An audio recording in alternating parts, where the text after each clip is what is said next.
This is Derek's O'Reilly Auto Parts story. After the third time jump-starting my car, I finally realized my battery was dying. So I stopped by O'Reilly to have it checked. They tested it right there in the parking lot. It was bad, real bad. But they helped me find the right battery for my car and even installed it for free. Now my car starts like new.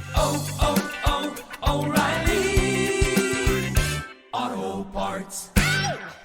This podcast is a member of the Voices of Wrestling Podcasting Network. Visit voicesofwrestling.com to hear the rest of our great podcasts, as well as show reviews, columns, opinions, and updates across the world of wrestling.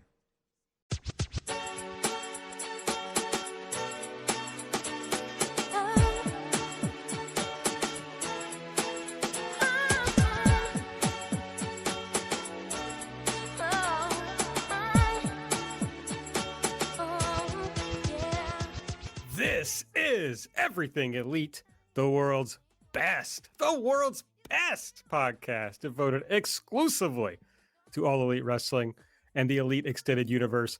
This is AB, and that wasn't a glitch. I just wanted to repeat myself. I'm joined here by, I'm going to go with Nate, aka Epitasis. What's up, Nate? What's up? It's me, Epitasis. I think it's gone to me a few times in a row here. I think we'll have to throw it to the Discord to get the actual stats on that. I'm so proud of that. That's all right. I don't mind. I'll step up to the plate and I will respond to your introduction first. Here I am. We're in the deep thaw now. We've been pretty much iced over for like 2 weeks, but everything's finally melting. How are things going in your neck of the woods? Well, it's warmed up a little bit. Mike and I talked about this a little light this morning. I took the dogs on a walk in just a long sleeve t-shirt. Very nice. Really delightful.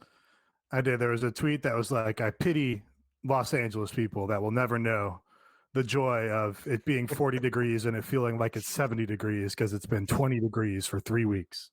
Yeah, it felt so good today. So that was nice. I don't know whether I would give that up for it to just be warm all the time. Probably, because I hate the cold. You know, I hated the cold. Well, I hate the cold. I made the decision to go to school in Miami primarily because I hated the cold. At some point, I got the idiot idea in my mind that I missed seasons and I came back into the cold rather than coming out of the cold. I came back into the cold. And now I'm just like, oh, that was a mistake. I regret that. I should have stayed in the tropical climate. Yes, that would have been the appropriate move, frankly. But you know, we make choices and then we have to live with their consequences. So here we are. We're also joined by Mike Spears. What consequences are you living with today, Mike? Oh, I mean, the everyday pleasures of life, man.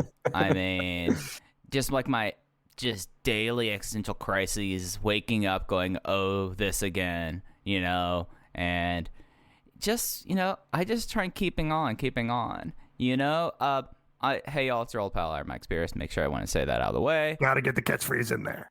I get called out when I don't do the catchphrace. I do. You did tell me at one point that it was not a catchphrase you were trying to get over. That did happen. I was like, Mike, why are you lying to me? I mean, it kind of happened, but, you know, it's something that, like, it is pleasant now in the foothills of the Appalachian Mountains. So, but I'm totally with you, Nate. Like, I lived for a good while in North Carolina, and that was about as north as I could handle. You know, like, I have my own internal beacon of where I can go, like, no, not enough sunlight and cold's going to make me have sad brain all the time. So I could handle just about, I can probably live in, what's the town they always bill Adam Page from that's on the North Carolina-Virginia border? Boone's Creek or something? Aaron's Crossing. Boone's Crossing. Aaron's Creek. Aaron's Creek. Oh, we got there. I could probably live there because that's right on the North Carolina-Virginia border, but I can't do much more of that. I'm a big old wuss. So, yeah, like the tropical climes, though, I have to say I do not miss having basically 10 months of 90-degree weather with 90% humidity. Yeah, I think I do miss it. I think I just do. You think that now? Well, miss it. I've never had it, so. Aaron, you would thrive in Miami. You would thrive. Let's be honest. Wait, hold on. Let's break this down. Why Let's would be I honest. not thrive Hold in on. Miami? Okay, I will. I will break this down. Let's be honest. The three of us will not thrive anywhere. we will get by. We will do fine. Tolerate. We will tolerate our circumstances. There is no climate that is going to magically make any one of us thrive.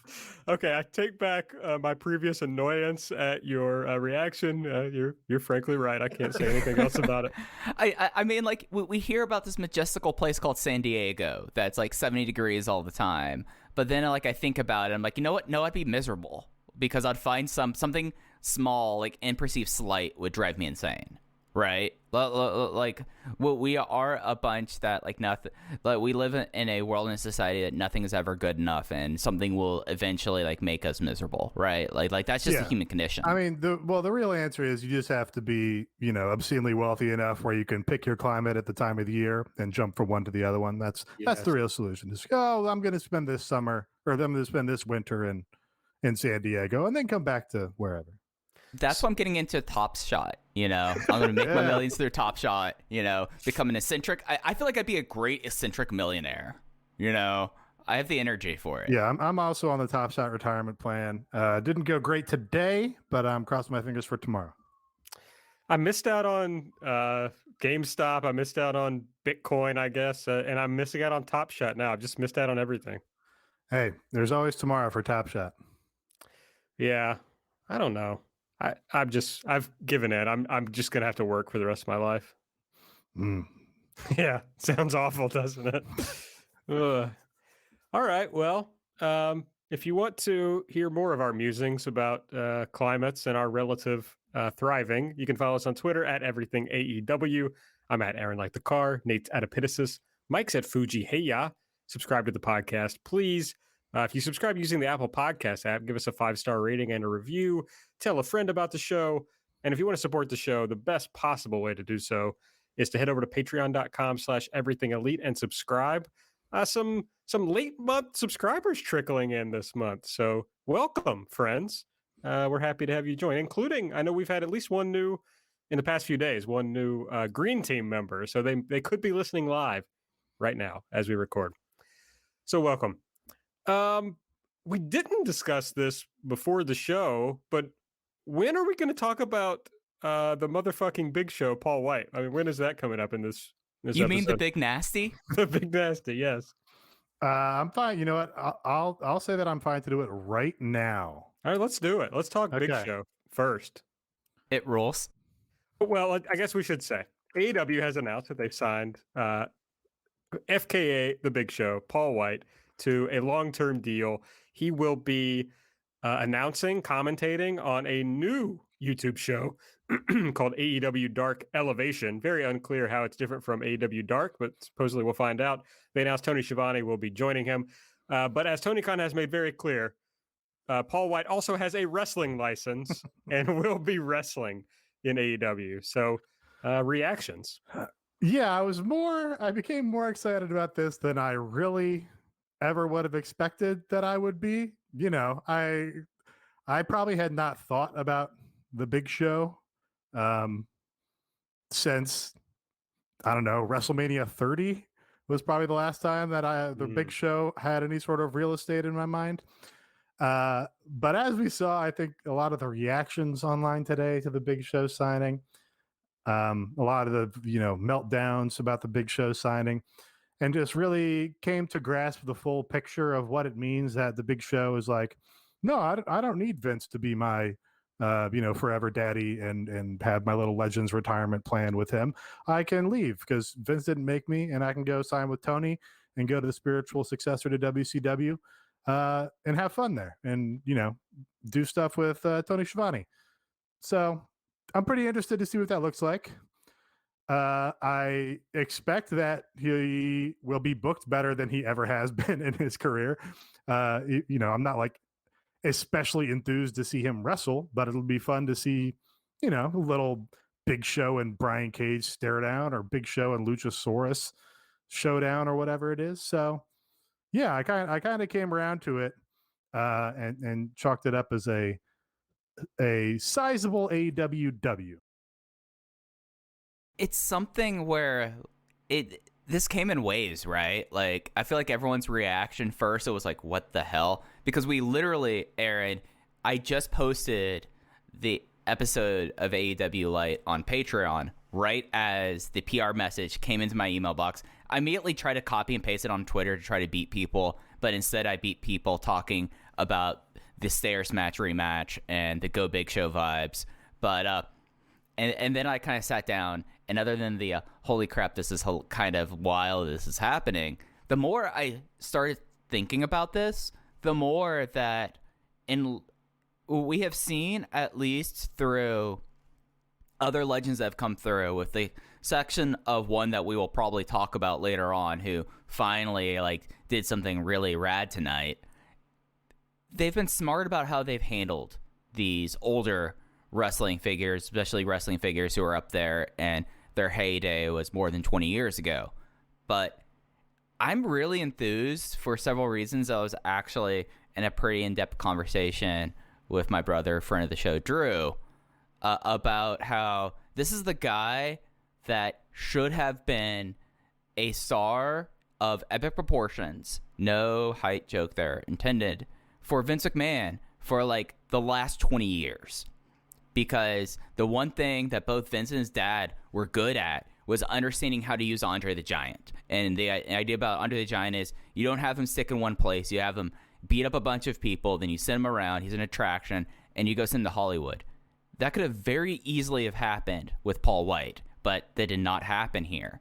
And it's something that's coming in, and it makes me a little bit sad that this is going to be his retirement gig, because it's something that you watch and you're this is a guy who really should be someone that when someone beat him at the tail end of his tenure in WWE, it should have been a big thing in giving someone rub, but ultimately he was booked to hell, and there were a lot of other things that kind of discouraged that. But I think that everyone will be pleasantly pleased, at least with him as a figure, because he's a funny guy. He's a charismatic, funny guy. He seems to be a pretty decent dude. He's someone that, he was at one point really hooked up to the Happy Madison people, and he looked like that could have been like that, but then WWE kind of get him down there, so I think it could be pleasant. I will say that two things, closing out my thoughts on this, other than this probably made Vince McMahon really angry, which is funny, but I don't know how much rub one can get off someone who's been utterly destroyed for the last 20 years in booking in WWE, and someone who, he's someone that is a larger guy and had major health issues that they had to fix for his life. He had to get the pituitary gland fixed up there. But I don't know how much cachet you're really going to get off people beating him now. But on the other hand, I want to announce something. The Ward Throw now has a Masters Seniors division. And guess who's going to be our first entrant in this? It's going to be the big nasty Paul Wight. And I'm excited to see how far he could possibly throw Marco Stunt across the stage. So those are my long-winded rant about that. Sorry. I hate to make it a trifecta, but I too am pleased with the Paul Wight signing in AEW. And it's not because, as everyone else says, I'm not oh, fuck, I can't wait to see, the Big Show wrestling again and that shitty jumper that he wears or whatever. But Wow. I know. But I think about it from this perspective. I think there's two reasons that it's really important that they signed Paul Wight. One, it's really important to AEW as an alternative or a competitor to WWE, because it signals to Turner, to other business partners, that this is a real thing. It's another example of someone who is willing to, he could have made whatever money he wanted, I'm sure, in WWE, but he's willing to risk that, which indicates that it's not a risk to come over to AEW. So I think that's important from a business perspective, but I also think it's important from a talent perspective. This signals to other wrestlers who either are in WWE and want to get out, or are up and coming wrestlers trying to figure out where they should go, that AEW is a stable place. If these guys, if Paul Wight, if Sting, even if you think about, Arn Anderson jumping over, or Jerry Lynn, or those kind of people, it's okay, this is a real thing. It's going to be around for many years. And so I think it's important that they can hook a guy in like that, who did feel like a WWE lifer who, yes, started in WCW, but had been in the Fed for 20 plus years. I think it's an important signal to all of those stakeholders in wrestling.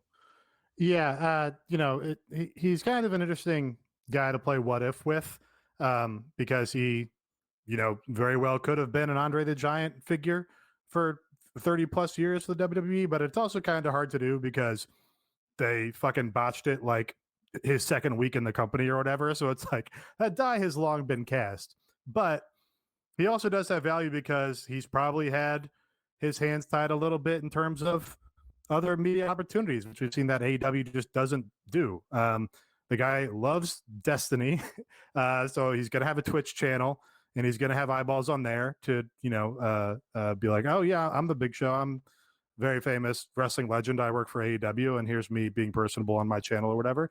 And, he had a Netflix series. He's been in movies. He's, I think, in the top tier of actors as far as in the wrestling business and being able to, have a respectable range in any kind of role. So, you can see him going out for more roles and catching on places and being like, oh yeah, hey, shit, the Big Show showed up as a little bit part in whatever Netflix movie I'm watching. What's he doing now? Oh, he's in AEW. So yeah, very, very few drawbacks here, I think. All right, well, those are our Paul Wight takes. Like I said, he's going to be on Elevation starting on March 15th. I'm sure we'll be talking about that over at the Everything Elite Patreon in some way or another. I think Ogan volunteered to do some Patreon coverage of Elevation, so we'll see. We'll see what happens. Okay, Elite or Delete time. Nate, what was your favorite thing from the show this week? Pretty clear choice for me this week. Pretty thankful once again to be in the number one spot because I can pick the easy one and then leave you guys to flounder. The Sting, Darby Allin, Team Taz segment on this show was, I think, far and away the best thing, the most exciting thing, the only thing that really like lit a fire in me. I was like, yeah, pro fucking wrestling is happening. This shit is awesome. Was just, I had very low expectations. Talk about expectations a lot on this show. So that might have contributed to it. But, Team Taz has an overlong wrestling match, and we're promised that Sting is going to make his presence known as he does week after week. They have a improbably tonally perfect video where Sting drives out into the desert, finds Darby Allin in his body bag, and Darby Allin sits up smiling with his belt. And it's got like this jaunty waltz behind it playing.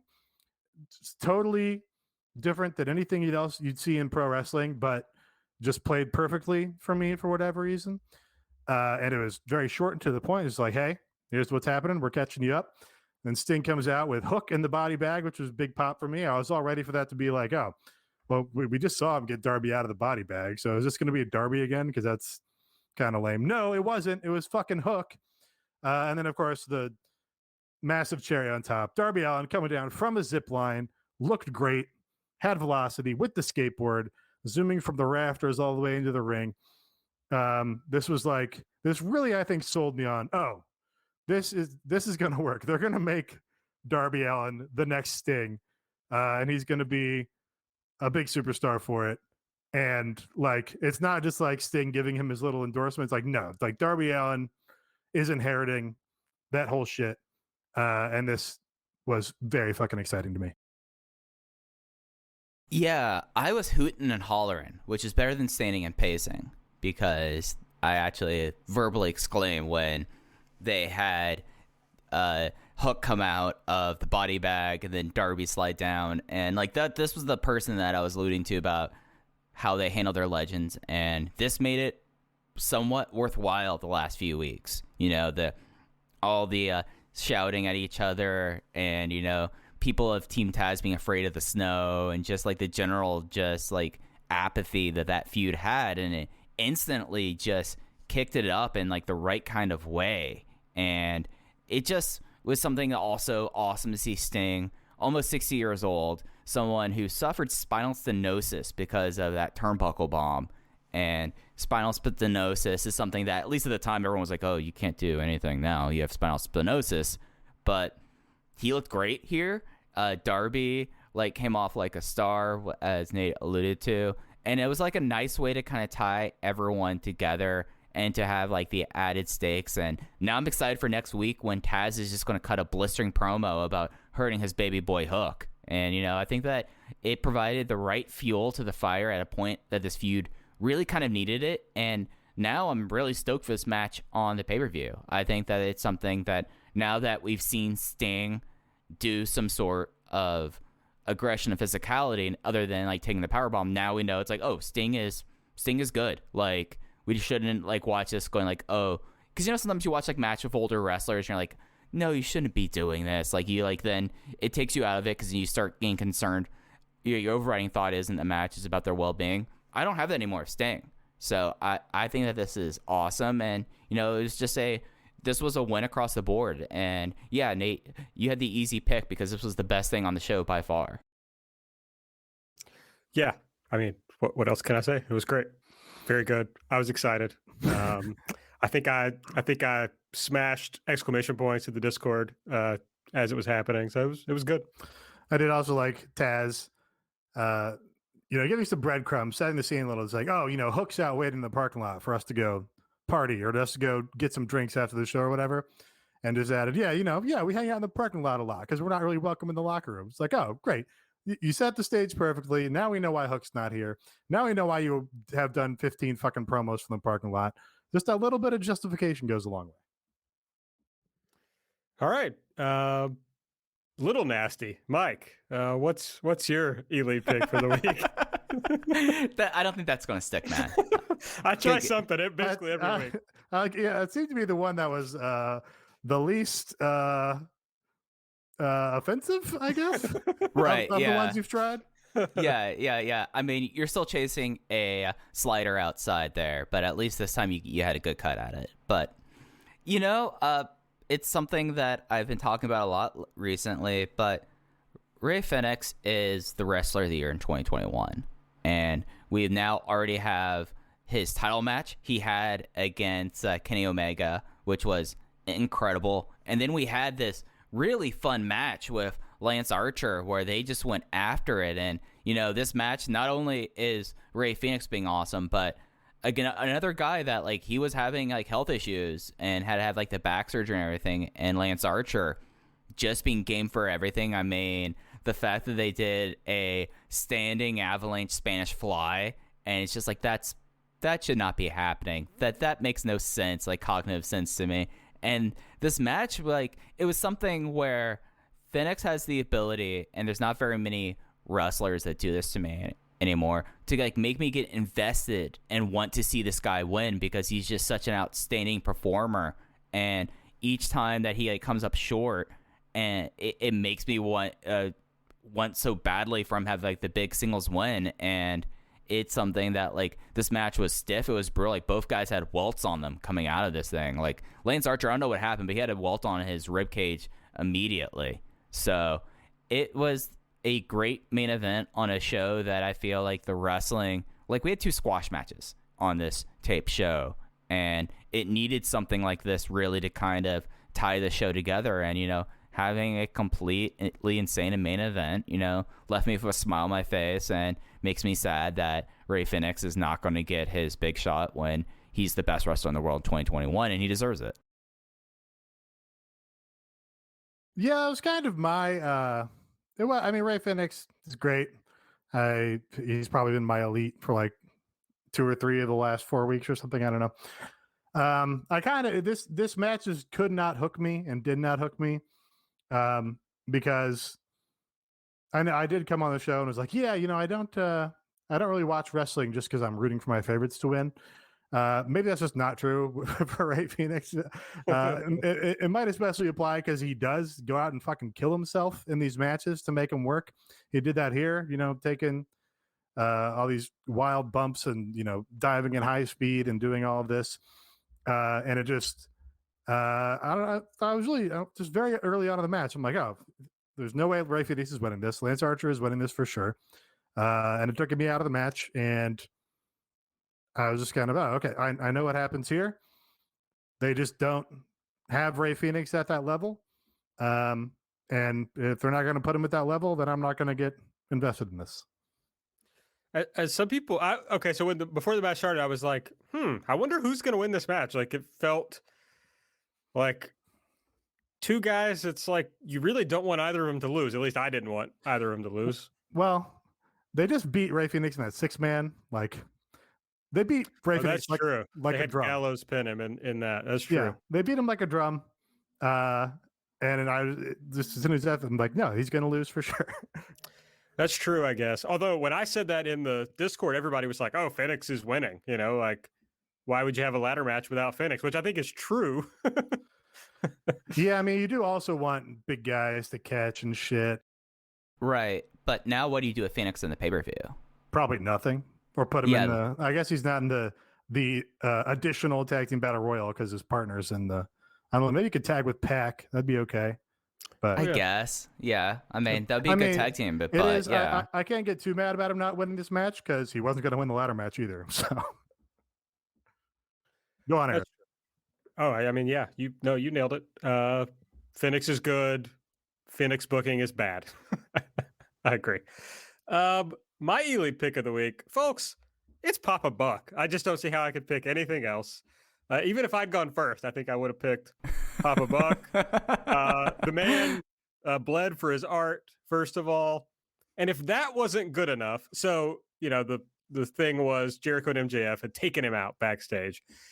He's got blood all over his face. And if that wasn't good enough, they throw him into the truck with the picture of the Bucks on the back. And he just perfectly smears blood down both of their faces. Oh, and then the Raw posted this in the Discord, but the look on his face when they load him into the ambulance. Just a great performance from Papa Buck. Outshining Chris Jericho again. He's just excellent. Yeah. Love Papa Buck. Love his songs. Love his shirts. He's everything that Chris Jericho wishes he could be. Yeah, and it all makes sense because he's truly blessed and highly favored. So, I mean, it's all working out for Papa Buck.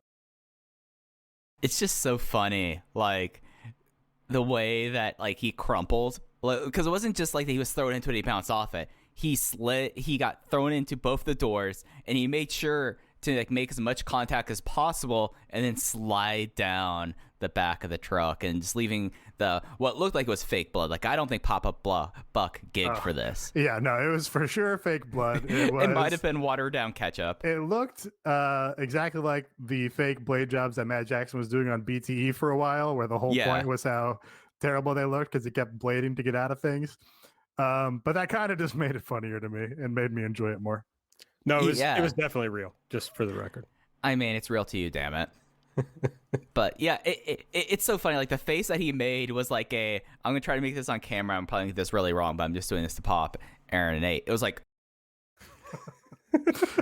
you need your eyes to roll back in your head more, but not really. Like, you're trying to, but it's not really working. Yeah. It was tremendous. Would love to see Mike gig on the podcast recording just to pop us. That'd be funny. I mean, just like I have enough forehead, I could really start dusting it up. I think that'd be a great look for me. Just going. I mean, as I'm slowly going insane, right? Like, we all acknowledge I'm slightly going crazy by the week. Like, the next step is me just gigging on air. Yeah, I think that'd be good for you. I know Murder Brian wants to gig on a stage show. Let's make it a Patreon reward here, guys. Come on, don't give away the goods. You're right. Get us to a hundo, and then I'll drive up to Kentucky so Aaron can cash in his punch in my neck for talking about the Hall of Fame, and then I immediately gig off that. That's it. Yeah, that'd be good, I think. Nate, you talked about Paul Wight, this big good actor, could get some more roles. I'm talking Papa Buck. I want to see Papa Buck on Netflix, baby.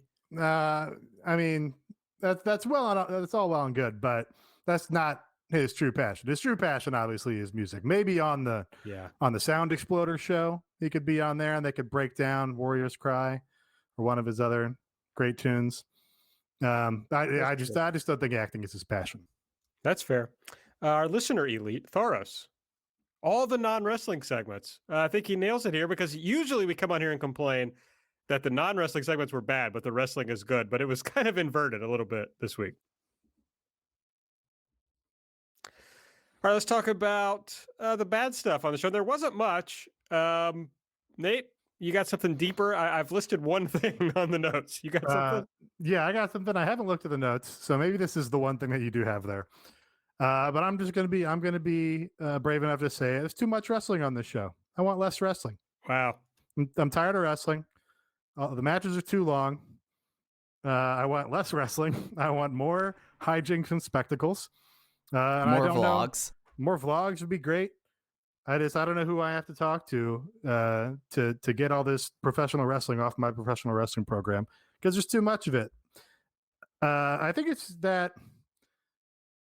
number one, my attention span is just not good enough. I'm on Twitter during the show because we got a Twitter account for the show. So I'm looking at that. The matches are going on. Every match is, too competitive. Every match is, charitably 2 minutes too long. More accurately, probably like 7 minutes too long. And, it's a lot of people that we see week in and week out, when there are other people that I find interesting that we don't see very often at all. And just, cut some fucking fluff from the matches and give me one or two other segments with one or two other people to see if they can, catch hold of something and do something interesting with the time. Because I'm tired of the pro wrestling. And to be honest, the wrestling on this show, even though it seems like I like the main event more than y'all did, you started off with a Jon Moxley versus Ryan Nemeth match that should have been kick, paradigm shift, and we're out of here. And then we had Varsity Blondes versus Cage and Starks, where Varsity Blondes got an incredible amount of offense, and that kind of went on. That went in through a break. Brandon Cutler and Jake Hager, they could have just had this been a beatdown in the back, and then we see Papa Buck go flying into the merch truck. We didn't need that as a match there, to be quite honest. Hangman Page versus Isaiah Cassidy, I liked it, but it was a little long, and I know that some people thought that this match, like Isaiah Cassidy, was way too much on offense, and they think that Adam Page should be a bigger star. Britt Baker versus Nyla Rose, I felt like actually was the length that match should be, and same with the main event. But I just listed reasons why those first four matches could have been something different. So I do see your point here, Nate, even though if you had it your way, it would just be 120 minutes of goofs, bits, and, vlogs. Yeah, travel logs. Yeah, but I mean, you cut that. Even if you just trimmed the squashes, even if you just trimmed the Hager match and the Moxley match, and I guess the Varsity Blondes match, I guess they're just a competitive tag team in this promotion. But you could trim. I mean, I've said this on the show 40 times probably. Just trim them a little, and then you can fit an entire another match in there. And you know what comes with an entire another match is entrances, ring announcements, hand raising at the end, all of that stuff. The stuff that isn't wrestling, I would like to see more. So I'm being accused of pivoting to the Russo brand in the chat here. It's not a pivot. This has always been the position that I've held on this show. That's why I recap the vlogs, because there's no wrestling on them. Well, they're going to be real mad because I'm going to be castrating the marks here in a few minutes. So, Mike, buddy, what was your least favorite thing on this show?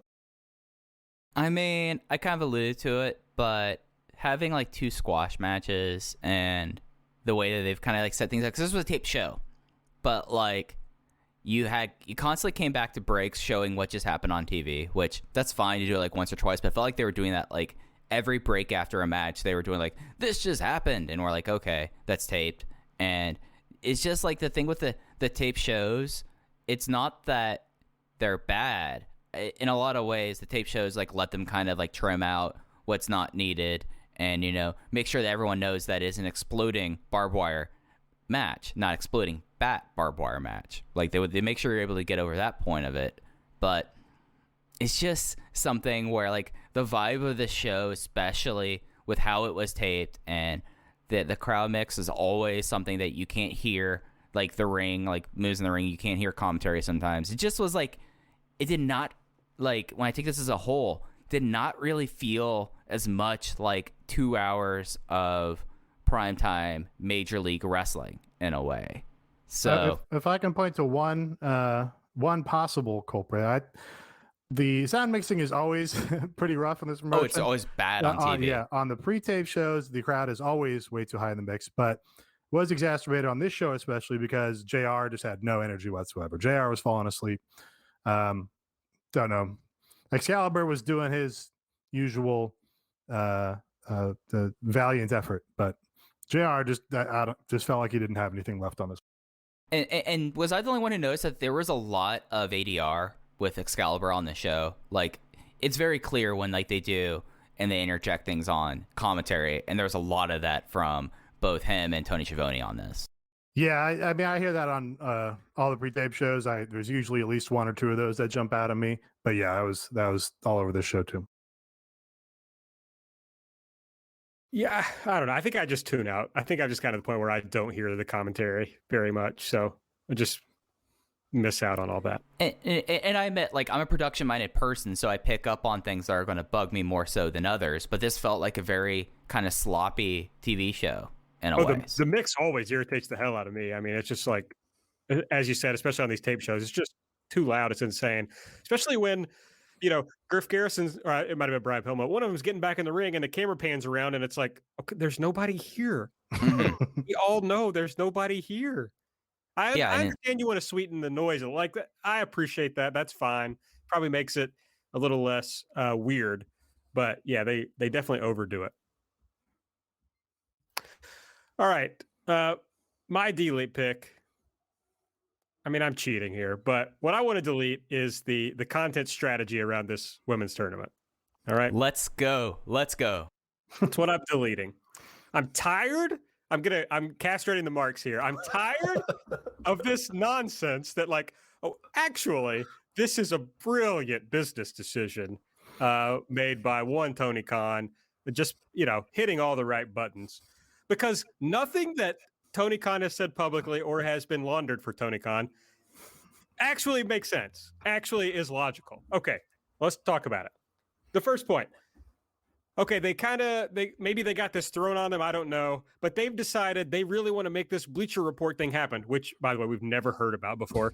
They really want to make this BleacherReport.com thing happen, and they think Riho versus Thunder Rosa is a drawing match. So they think people are going to come to watch that match. How many times have we talked about that AEW's main money is on TV? If they have a drawing match, they need to put it on TV to draw a number. Also, if they thought these two women could draw people, they would put them on TV more. So no, I don't buy that. Plus, Tony Khan had an interview with Mike Johnson from PW Insider this week, and he said they wanted to get more people watching Dark. So what did they do? They put Jon Moxley, Pac, and Orange Cassidy on Dark in consecutive weeks. And did that work? Yes, it did, because those are the people they've built up as big stars on their TV. Riho hasn't been on TV for 11 months until last week. Thunder Rosa is very rarely on TV. The idea that they're like, actually, we've got these they pop this 1/4 hour, so suddenly these are big stars. Tony Khan believes you are stupid enough to believe that. He thinks you're dumb enough to buy into that. All right. The second point that they're making, Nate, I'm going to let you tell me why you think I'm wrong on all these, but let me hit my. I agree with you, so I don't know why you assume I'm going to do this. I just want to get my shit in. Okay. So the second one is that they want to condition the fans to watch on Sunday. And again, in this PW Insider interview, Tony Khan said they want to condition their hardcore fans to watch on Sunday on this Bleacher Report thing. Okay, well, first of all, your hardcore fans are already watching. You don't have to condition your hardcore fans to do anything. It's the exact same number of buyers that you've had on every other pay-per-view are going to be on this one. Exactly. But if you think your hardcore fans are really into seeing Riho versus Thunder Rosa, put it on TV where your money is. Do that. And it also, so it doesn't explain why they wouldn't reward them by putting them on TV more. But if you're trying to condition people to do something, why are you conditioning them to go to BleacherReport.com when the next Sunday you want them to go to the BR Live app? It's just going to add more confusion. These two things are not going to be in the same place. And then you're putting this whole tournament on 100 different nights. Cubs fan had the big tweet that went around about for 5 different nights they were going to have shows on. Most people don't want to skip around. And most people don't want to watch wrestling 5 nights a week, by the way. And they don't want to have to find all these different ways to see it. So the big thing was, some people view this as a demotion, but it's not. Of course it's a fucking demotion. Are you kidding me? Where were the men's title eliminator matches? Where were they? But how about this? Where are the qualifying matches for this stupid fucking ladder match? They're all on Dynamite. All those matches are on Dynamite.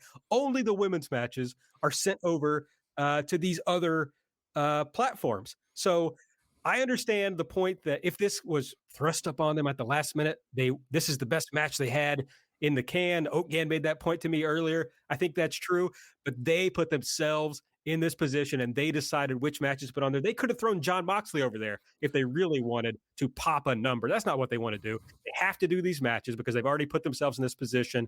And so they've decided, nobody will care if we throw this match on Sunday. It's bullshit. If you believe it, you're a mark. Thank you. Yeah. I don't know why you would assume that I would disagree with you just for the sake of doing it. I mean, the idea that it's not a demotion going from 1 million guaranteed viewers to whatever you can manage to draw on your own on bleacherreport.com, where no one has ever expected to see pro wrestling in their life, and that's not a demotion somehow, is ludicrous. I would say, if you do intend to launder this explanation for why you are siloing off the women's eliminator tournament matches, I would suggest you don't launder it through people who are outspoken about not liking the people in the tournament. You're not going to get the favorable reaction that you want from there. So Yeah, and just a couple things that I greatly co-sign with what y'all are saying, but here's another aspect about this that some of this I've said before in private, but some of this is off top of the dome. Why do they think that people are going to have such a big issue with, it's a pay-per-view on a Sunday? Do they think that people are just now getting into wrestling? Like, it was new that AEW was doing their big shows on a Saturday, and that was great, and like that was the thing. But that was not the change. Like, the change is not them going to Sunday. The change was already happening when they went from Sundays, which has been traditionally the pay-per-view day outside of like major holidays, when like Starrcade would be on Thanksgiving. Like, it would always be that way. So like saying like you're conditioning your fans, like if that's the case, you're trying to condition your fans, then each time they do one of these hype segments right before the main event, they should be saying, hey, and remember, we are moving to Sunday for this pay-per-view. That's how you remind people, because those are your viewers that are going to be buying the pay-per-view.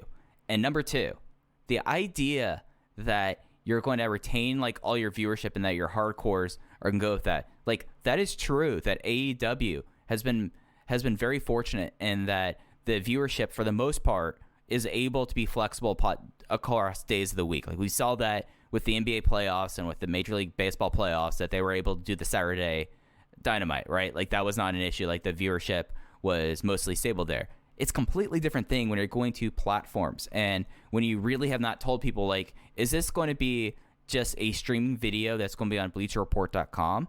Is this going to be something that's going to be on BleacherReport.com's YouTube page? Is this going to be like on their Instagram? We don't know that.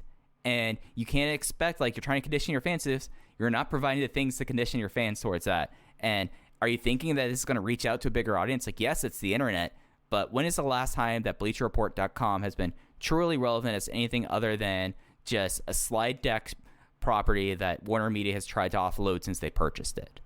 It hasn't been. And then lastly, wouldn't you want to protect your women's draw?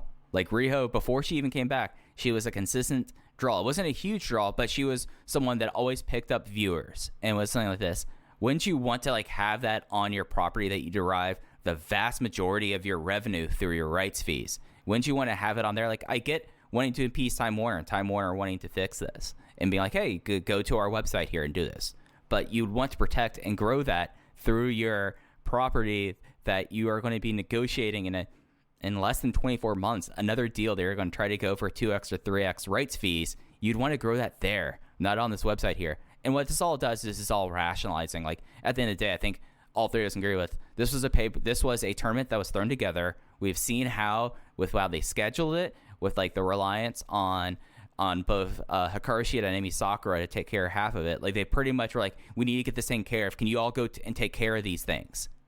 And this is just another instance of how much of a afterthought this tournament was, other than deciding, we haven't really built up anyone for Hikaru Shida, so we need to figure out someone else to do this. Let's do a tournament.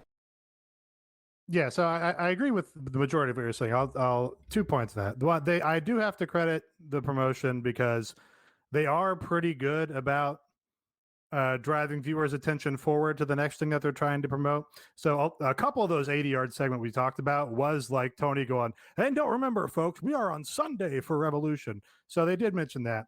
And yeah, the thing about the tournament being thrown together, like, I think for the people that the tournament is important to, they were all hands on deck. And like, I don't think it's any small task or undertaking to, fly to Japan and coordinate and book a tournament and get a venue and get a camera crew and get talent and get crew and putting all this together, because it's important to you. But the people that are making the decisions for what gets time on the television, it's just not as important to them. We've seen that the way the whole division has been handled. So yeah, it's just the idea that the Japanese matches needed to ever be on television was, never reasonable. No fans matches in a small dojo with, not professional lighting and not professional cameras. Like, you can't put those on TNT. It'd be unreasonable to do that.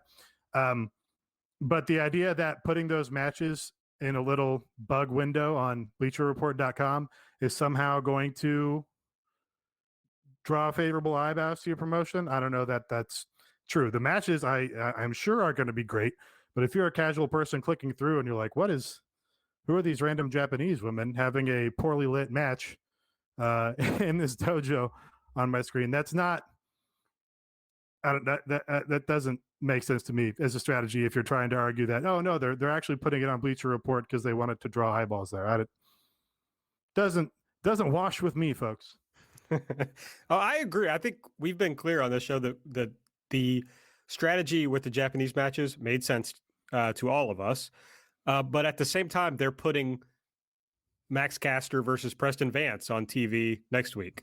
So it's like, now I appreciate that Max Caster has been a push commodity. And so it's like, okay, people might know who he is. But when you're comparing that to replacing that with Thunder Rosa versus Riho, which you could be putting on that television show, it just doesn't make a lot of sense. Hey, to me. You can fucking do both if every match isn't 25 minutes long. That is also that's all, and the matches will be better for it. Yes, that's true. All right, the listener delete, something that we haven't mentioned. Chelsea calls out the first 20 minutes, and she makes this great point, that relying on Moxley to rally enthusiasm is having diminishing returns. Having him come out and cut that white meat babyface promo, maybe there's just so many times you can do that with no crowd. Yeah, that was as long as one of the matches, his promo. I've said before, I think we've probably said before, he's better in pre-tapes. He's done a handful of these in-ring promos and stuff that just don't hit the same way. So yeah, I think that's true.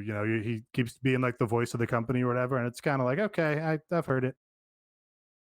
And it like loses authenticity in a way with how much it's happening. Like when he won the title at Revolution last year, like when he cut the promo, like bleeding with the title, like cradling the title, saying, "I love this shit." Like that felt real because that probably was real for Jon Moxley. But at a certain point, the authenticity that you have, that's not like his short, like down the barrel of the camera at the mysterious Jacksonville construction site promos, it is diminishing returns. And then you have that after a match with someone who really shouldn't be on TV or really in the company, to be quite honest. And it's kind of diminishing in some ways his star appeal in a way. Like, and he didn't say I love this shit. If he said I love this shit talking about the exploding death matches, I'd be like, yeah, no, because I know Jon Moxley does love this shit. Like that would have been a thing there. But yeah, no, I totally co-sign with what Chelsea was saying there. If you do want to hear more on his opponent, Hot Young Briley, we did This Is Hot Young Briley at the beginning of this week's women's tournament review show, myself and Aaron. So go check that on the Patreon. Yes, we did.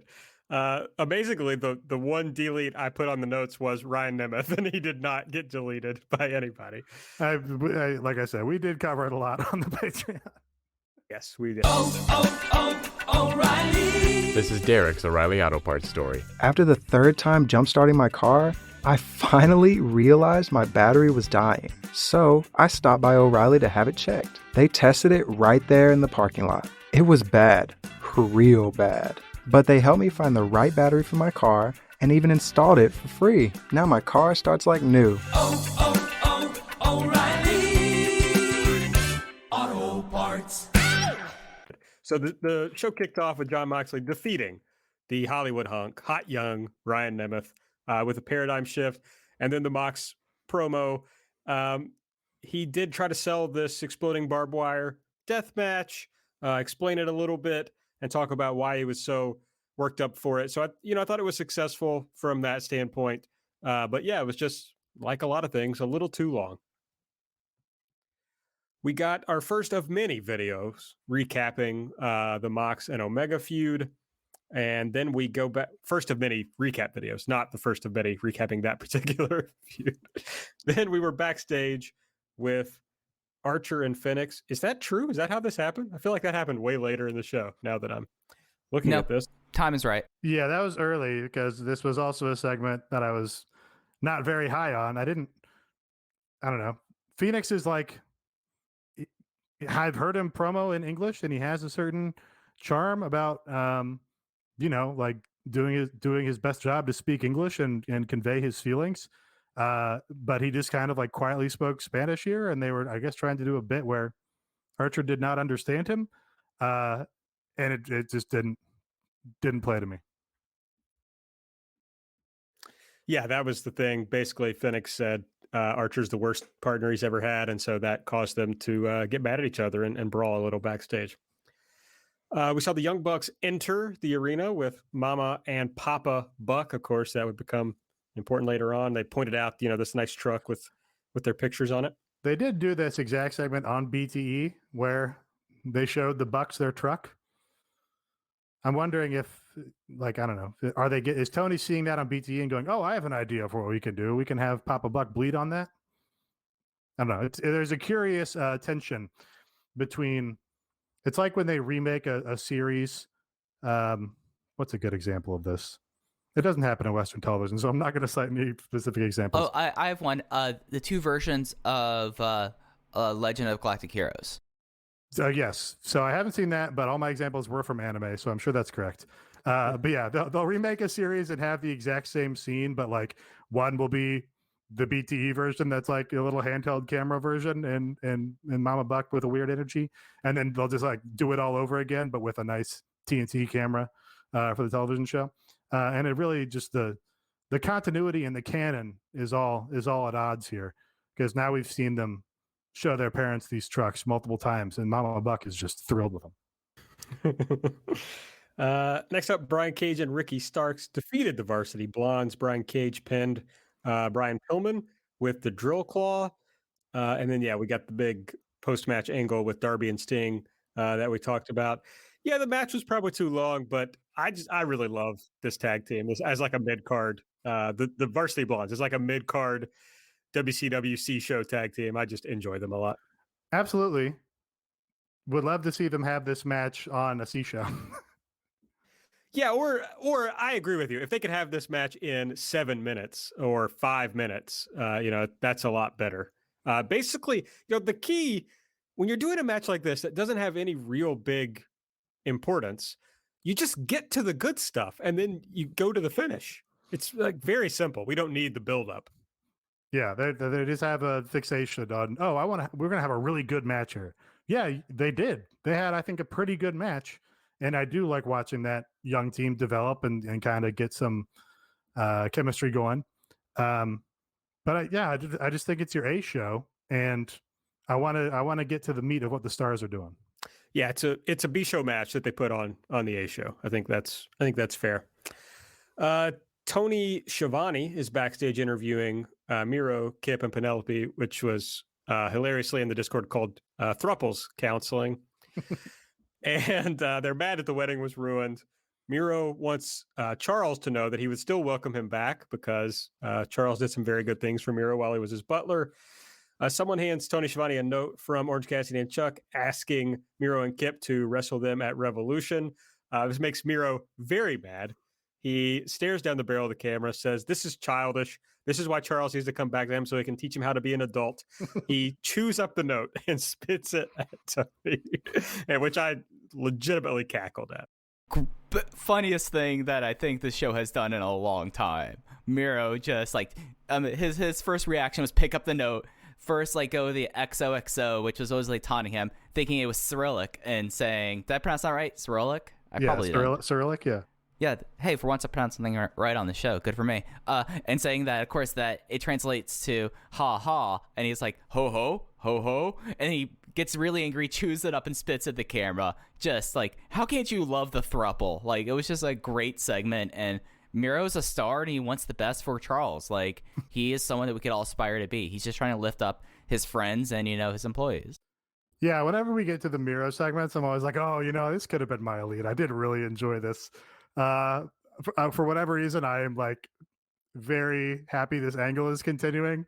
I just like the dynamic. I like that Miro just wants to be a mentor to Chuck. He knows Chuck is a fail son. He knows that Chuck is, what Chuck is, what all of us are. And he's just like, no, Chuck, I'm going to teach you to be a man. I'm going to mentor you. You're going to have an alpha mindset after I'm done with you. It rings true. It feels real. Yeah. And Miro, he just has superstar energy. So I'm still on board. Yeah, the one thing that like does make me sad about this whole entire England feud, we never had a single package that was taped at Miro's mansion with like Miro trying to mentor him. Like there's a lot of things they left on the table here. Like, can't you imagine how great that would have been? And then like this whole entire thing, like just because like how funny this is, and Miro is he's just tremendous in this promotion. And, they left stuff on the table. Who among us would not want to watch him and Charles and Penelope and Kip? Like, that would have been great content that we missed out on. I'm very angry about that right now. Have we all had a friend like this?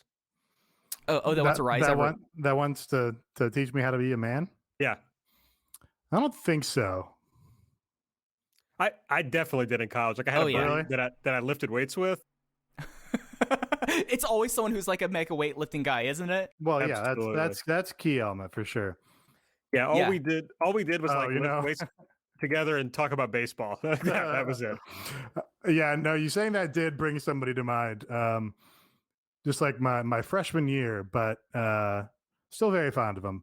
He left school in sophomore year because they discovered his father had a second family. Oh, wow. Oh, okay. Like, that took a turn. That's too much of an alpha mindset, I'm afraid. Yeah. Yes. No, you hit the nail on the head there, AB. Like, he definitely is, like, the guy that you are friends with. And then, like, after a while, you're like, I don't know if I'm friends with you, or you're just a very controlling person and wants to have everyone in their image, right? Like, that's, or what they perceive the image to be. Okay, Mike, this is really something I need to talk more about at therapy more than on this podcast, I think. I didn't mean to hit too close to home. Therapy? Fuck. I am the last person to be anyone's counselor, just to be clear. Yeah, I started lifting weights with this guy. I weighed 120 pounds, and I started lifting weights with this guy. And by the time we left college, I weighed 160 pounds. I drank a lot of creatine and protein shakes, and yeah. So creatine not breaking edge? No, absolutely not. Okay. No. I mean, I don't know even the chemical makeup. I just know it's a big thing in the Major League Baseball. The creatine controversies. I mean, creatine basically is just like makes you retain water. I mean, it's just like an easy way to gain weight. I needed to put on weight so that I could lift more, so that I could, put on muscle. Yeah. Hard to do at 120 pounds. Sure. All right. Gotta get that Chonko. You do. Get in that Chonko diet. You do. I would, yes, just like, oh God, the most disgusting protein shakes. And I would try to drink so many of them to try to gain weight. Disgusting. All right. Speaking of disgusting, Jake Hager defeated Brandon Cutler with a running clothesline. I don't know. I kind of thought this worked. It was fun and it was pretty short. So it was good. Yeah. Okay, cool. Inner Circle attacked Cutler. The Bucks made the save. They tried to call out Jericho and MJF. Jericho and MJF got on the screen and said, no, we're not coming out there. But we beat up Papa Buck, and that's where the sick Papa Buck angle happened. We did another recap / hype video for Jade and Shaq versus Cody and Red Velvet. I think I really read this interview with Tony Khan, but I think he also suggested that Shaq is the one who brought Jade to their attention. Really? That's the way I read this interview. He said the day I think that would be appropriate in kayfabe for that to be true, right? Maybe, but she is Atlanta based. Yeah. And she's married to a pro athlete, so that would also, could make some sense. We'd have to throw it to one of our, Instagram deep divers that'll go 6 years deep on these people. But certainly she has trained in wrestling. I just don't know was that QT Marshall school adjacent or not at all? Don't know. The story Tony told was that the day that Fulham won the game to go back to the Premier League or whatever the fuck. I don't know anything about soccer.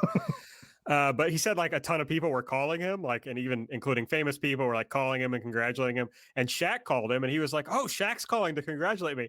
And Shaq he had no fucking clue about this. It was like, "Hey man, I've been wanting to get into wrestling," it was funny. That rips. Yeah. Hangman Page defeated Isaiah Cassidy with a buckshot lariat. And this was definitely a match. It was good, but it definitely went on too long. Yeah, I thought Isaiah Cassidy has been a surprisingly good heel in this role, and he showed, I think, a lot of that in this match. Yeah, just same time. It was something with Cassidy that I felt like this was his best performance outside of matches he had with the Bucks so far in this promotion. I thought he was really good here, but he did need to tighten up. After the match, we get Hardy's voice, the voice of God, saying Page chose the Dark Order over him.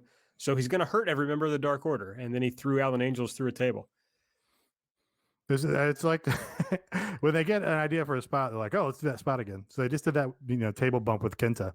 They're like, "Oh, we can do the table throw with Alan Angels." So is now Matt Hardy in the ward throw? Absolutely. You're the commissioner, I think. So you tell us. Well, Patrick Cosmos is the commissioner. I'm just helping set up parameters. That's right. My apologies to Patrick. Yes. How Alan Angels has fallen during COVID. I mean, this guy went from going toe-to-toe 50-50 with Kenny Omega to fucking Matt Hardy throwing him through a table. You know why? It's because he fell into that role of being the kicking boy of the Dark Order on the vlogs. It's I guess once you get into that spot, you're kind of stuck there. The vlogs are real to Tony, I think. I think the vlogs are real to everybody. At least BTE. All right. Alex Marvez goes into a workshop and we see Kenny Omega with just an amazingly cut shirt that he's wearing. And he's there. Don Callis is there. Some other guys. And they're making things. And Don Callis tells us they're working on the Moxley extermination chamber. So we're to believe they are building the cage for the death match. I really would have liked for this angle. Remember when John Moxley had that bad match with Brock Lesnar, and for weeks leading up to it, he went and got a weapon from Terry Funk and from Mick Foley and shit. Yeah, they should have done that with this angle, but it's Kenny and Don Callis going to DJ's backyard to get him to. It's DJ Hyatt, I want you to build me one wall of the cage of death for our exploding lion mine match. Wight needs to show up and hand him light tubes, Yeah, go to all these deathmatch legends and get him to contribute some classic CZW in-ring construction. See what Corporal Robinson has, maybe. I mean, there's a lot of ways to kick on this. I just like the fact that since his heel turn, we're getting some really great cocaine energy out of Kenny Omega, and it was this was the perfect encapsulation of it. They found a way to kind of keep him on TV and him just doing things that are just insane. This is a guy who was speaking to kids last week, and he might have lost the title. It's just insane, and I like to believe that Don Callis is big into Forged in Fire. He seems like someone who would be a knife guy, so I appreciated that. They got to figure out a way to have Onita at this match. They just have to figure it out. Not going to happen. Even if they booked him and flew him over, he'd stand him up at the 59th minute. That'd be sick. He'd want to be put in the match, and he'd want to go over. They should put him over. Make him be a champion. Atsushi Onita is going to come to AEW, and he'll be the AEW champion. And he's only going to drop it to like Shadow WX. Like, I'm just trying to think of one of his. No, he will agree to drop the title to Paul Wight. Yes, he's the world's largest athlete, man. Yes, and they could go find Dragon Kid and have him do the exploding death match and actually be under the hood this time. It's gonna rule. Next up, we had a new place for the women's tournament, a semifinal match. Nyla Rose defeated Britt Baker with the Beast Bomb. Big upset here, I thought. I think we all kind of anticipated Britt would win the whole damn thing, and she did not. Yeah. I feel like this was a good time to elevate Britt to that level. She's been, one of the highlights of the television whenever she's on. And yeah, we've seen Shida and Rose, maybe too much because their last match together wasn't great.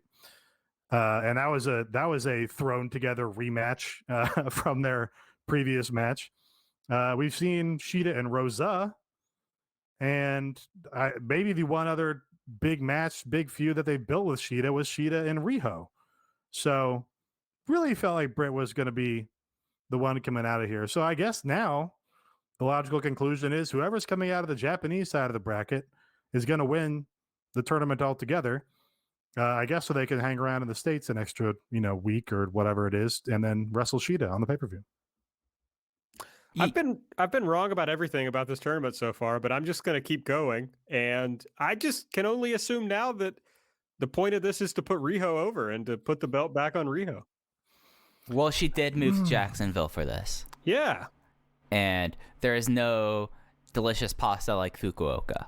So you've got to entice Riho, is what I'm saying. But, yeah, it makes you wonder if, Britt Baker, because they've done all this building and all this rehab, and she's really improved in all facets of being a wrestler, to the promos, to her matches. Really good match here. Probably my favorite match on the show.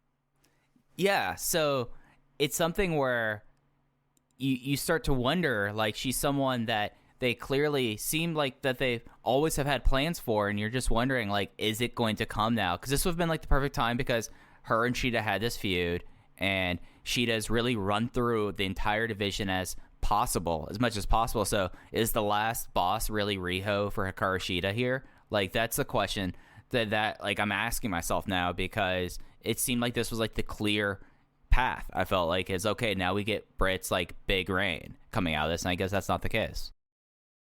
Yeah, I got shouted down by our good friend Thoros for saying that, are they ever going to go with Britt if they won't go with her now? And he is known to shout. He does, yeah. When Thoros comes at you, yeah, he'll run you down, all caps, for sure. For sure. And Thoros said, look, it's good to have a woman who can have another feud, that's not for the title, which is true. Obviously, if Riho beats Rosa, that opens up Rosa for continuing her feud with Britt Baker. It just doesn't make a lot of sense to me. You did this Riho Serena Deeb thing. I thought you could do a rematch for the NWA title with that. The Britt Shida story makes 100% sense. Britt and Yuka Sakazaki made 100% sense, which clearly they're not doing. So it's just I don't understand the booking of this tournament really in any way. Yeah, it kind of feels like it's going to be Shida versus Ryo Mizunami. And that does not feel very hot to me.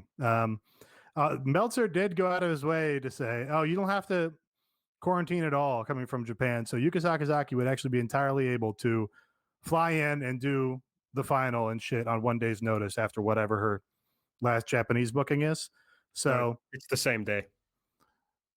Well, it's the same day, but they're ahead of us. Right? It is this that 12 versus 12 show that's supposed to be happening?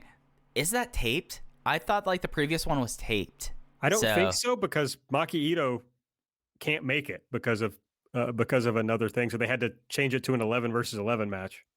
maybe they hiddenly took Yuka Sakazaki out of it. Who knows?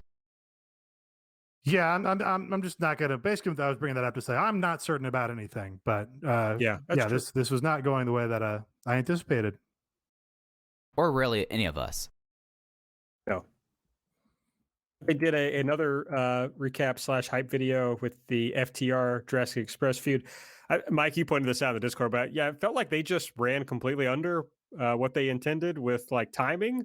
And it was like, we got to put some fucking videos together, folks. Right. Yeah, like that's what I was trying to say. My elite, or my delete. This felt like something where like the whole entire episode was just kind of thrown together in a way, and because that's how this promo felt, right? Like it felt like building this up, getting the clips of Tully, and I didn't get a chance to really watch this segment because I was setting us up for the live stream. But did they even get Tully to cut any sort of promo towards this whatsoever? No, it's a Marco Stunt promo. What's the purpose of that when you're not like Tully's having his first match since the 80s or like 92 or something? Yeah, that seems like a cool thing to build up, or Heroes of Wrestling, just so no one like adds me the known like worst pay-per-view of all time, Heroes of Wrestling. I don't mind the idea of a video package in general. It can even be like pretty helpful to be like, hey, here's a reminder of everything that Kenny Omega and Jon Moxley have done together. They've been linked since the beginning of this promotion. Like that can be pretty useful. And they've done really good music videos in this promotion. What I'll say about this is, you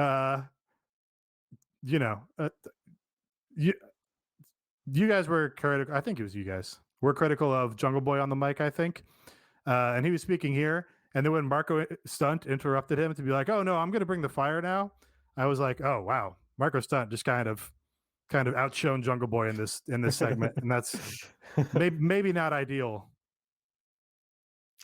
There's some wild Tully Blanchard matches on Cage Match. Oh yeah. 2006, Dory Funk Jr. and Mike Graham versus David Flair and Tully Blanchard. 2006. Yeah. What was Dory this? Funk is who I was thinking of when Mike was talking about watching old guys wrestle and being concerned for their health most of the time. Yes. I was talking straight up about tradition right there. Yeah, there's some wild matches on here. So what was this 2006 match? Cage match? Buddy, he's done quite a few matches.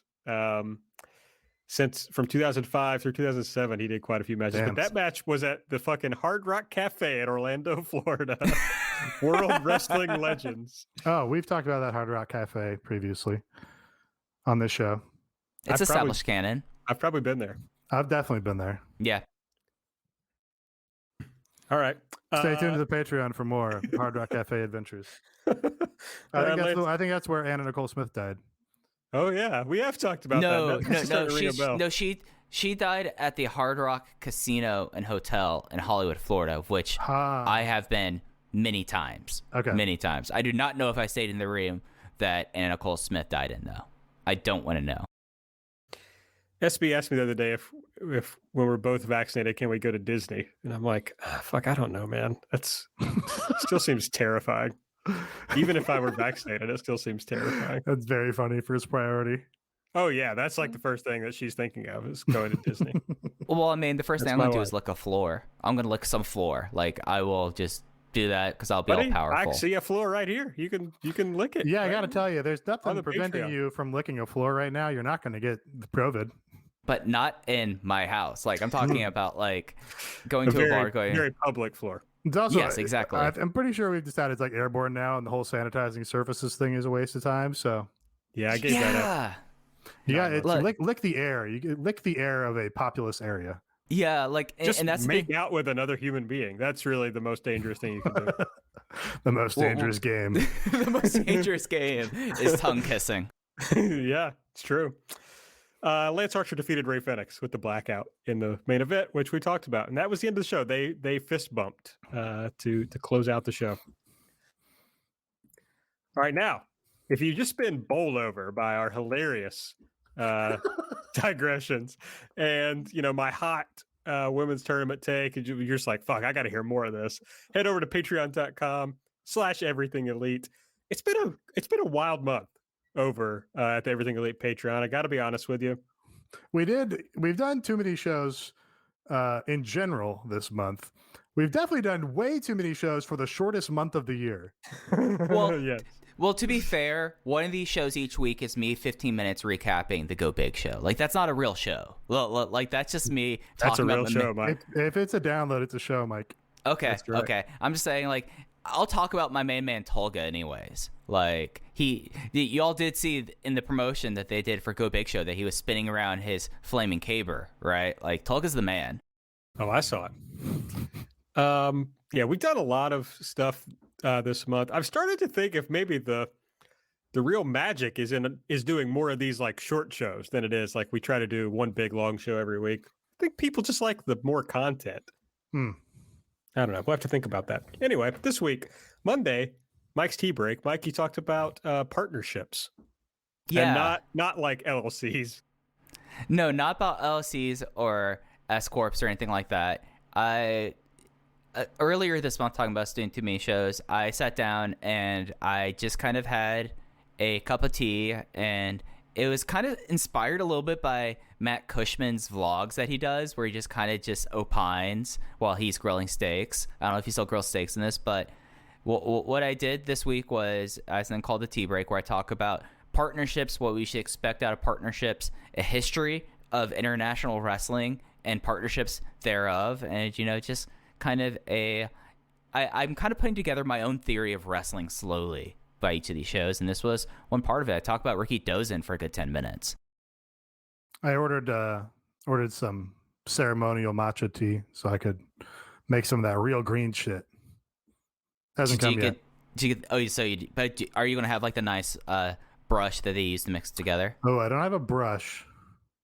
So no. I know it's not called a brush, but you know what I'm talking about. It's how they stir and make matcha. Yeah. I just watching too many anime with fucking delicious looking green tea glasses, and just like, oh, I gotta get that. Just the pure green matcha. That's my tea talk. All right. Pure tea talk, green matcha. Unfucking cut matcha. Late Monday night, Black tar matcha. Nate and I came back with a review of the women's tournament show that was on YouTube that night. We also talked Hot Young Briley. We talked something else too. I can't remember now. We talked Lance Storm on Blocked Party. Oh yeah, that's right. We did talk about that. Something else too. We didn't get to the women's tournament until like the 25-minute mark. No. So apologies to all the matches I called too long today. We did Light this week, of course, where Mike and I recap Dark, preview Dynamite, and Nate breaks down all the vlog content. And of course, Friday, Mike did the Go Big show. Next week, we'll have it'll be the first week of March, I believe. I believe Monday is the first day of March. So it is all day long. Sign up. We're going to have a Revolution retrospective. We'll look back at the 2020 Revolution. I just looked to see what the women's title match was, and it was Nyla Rose versus Chris Statlander. Yeah. Hey, due back anytime, maybe.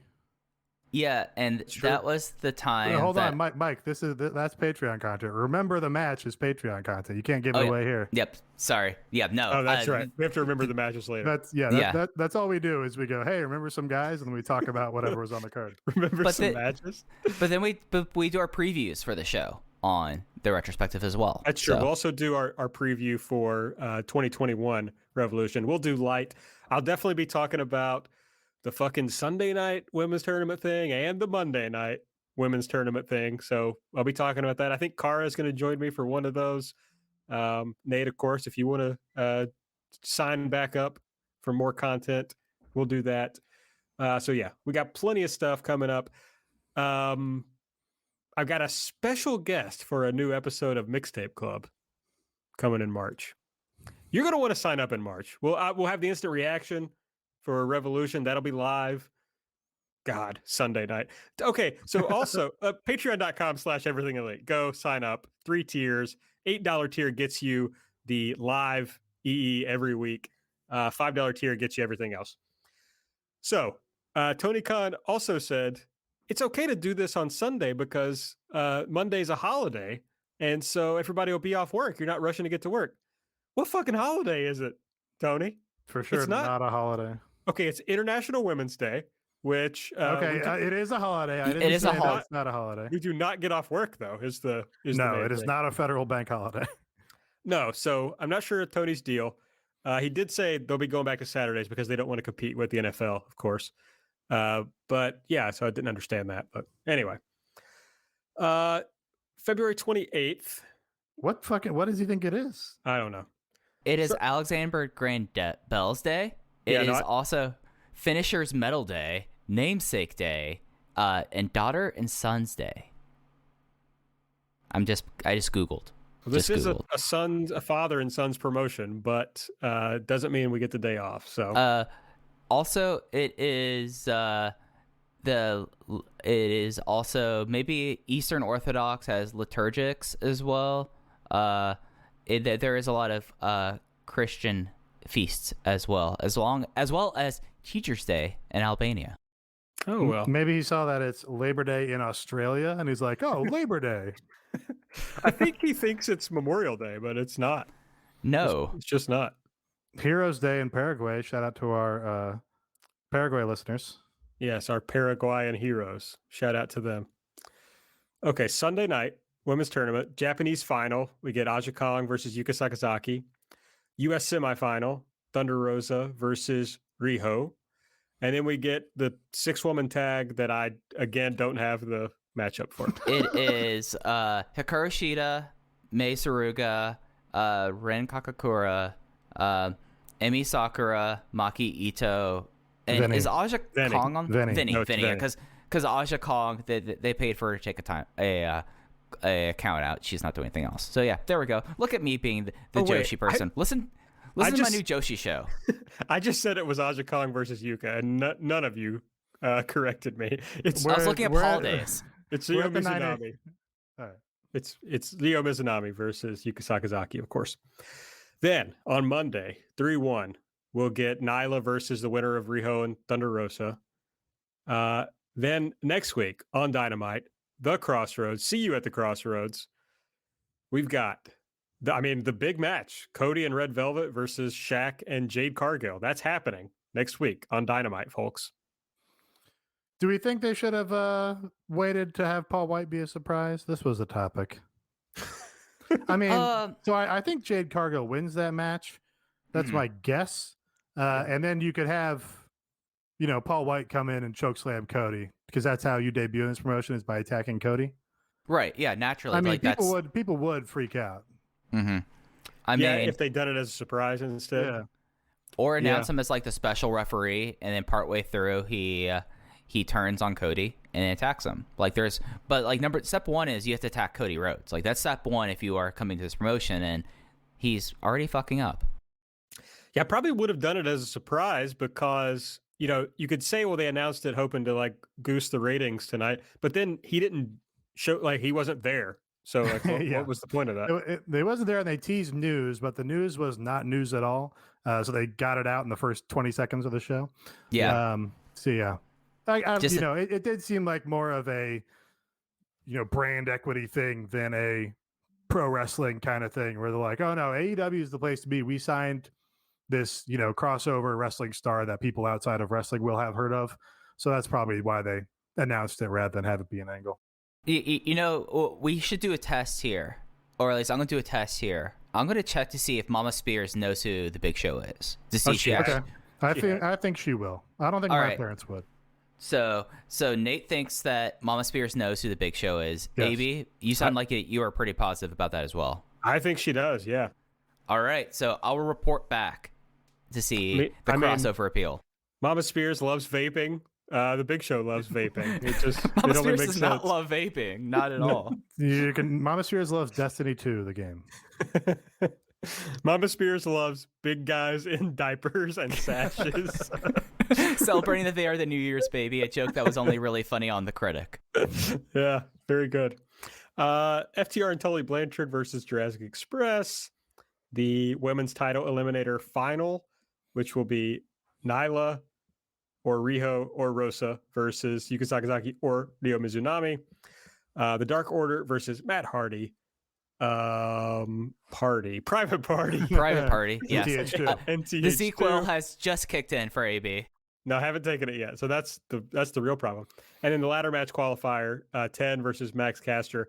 Yeah, it's like too much shit. It's like, okay, the Cody and Red Velvet Shaq J Cargo match should get plenty of time, right? Like, I mean, it's gonna be a spectacle, but it should get time. it's a spectacle, but I don't know if that's a spectacle that you're going to be asking a lot of Jade Cargill to do that. Yeah, I hope it doesn't get very much time, to be honest. I hope, because the longer it goes, the more opportunity for disaster. Right. But Cody's going to have shortcut ideas. They're going to do a bunch of dumb Overbooking, things. Yeah. Do you think that we're going to see the what was Big Show's punch, the WMD, the weapon of mass destruction out of Shaq? That was so fucking bad. I hated that so much. Just do a choke slam, man, like every other big guy. Okay, that's the show. That'll be the show next week, rather. And then, of course, Revolution. Make sure you listen to that. You go join the Patreon, listen to our Revolution preview. That's where it'll be. And then March 15th, AEW Dark Elevation premieres. Elevation. That's right.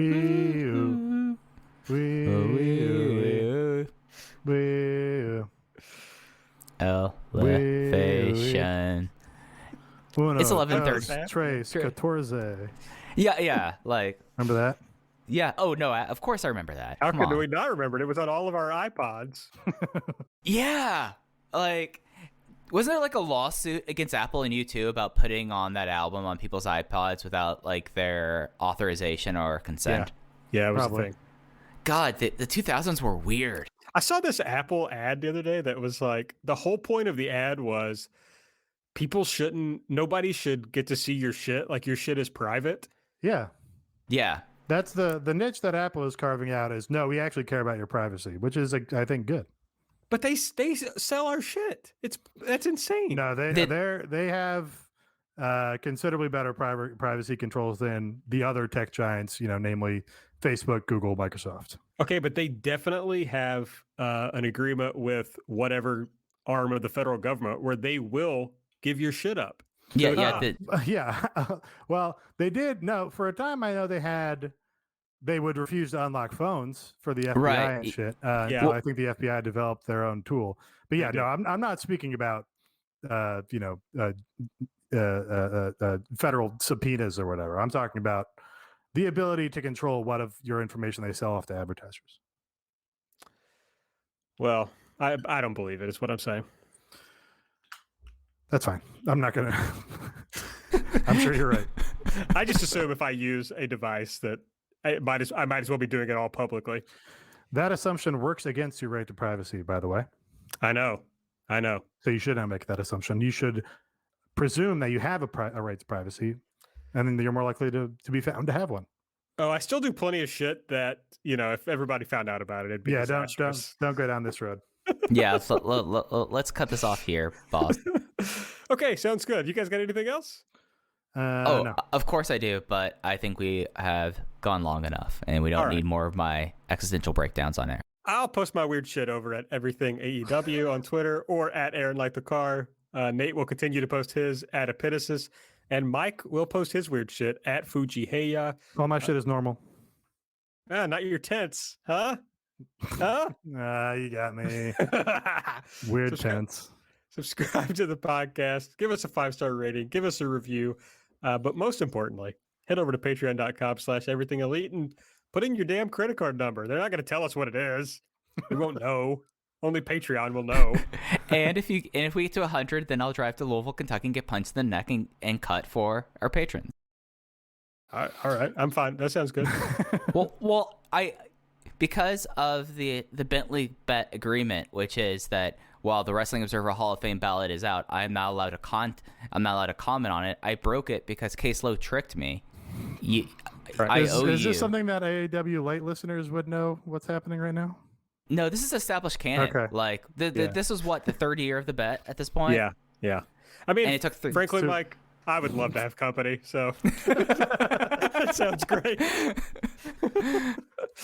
All right. Signing off for Mike, for Nate. I'm Aaron. We'll see you next time.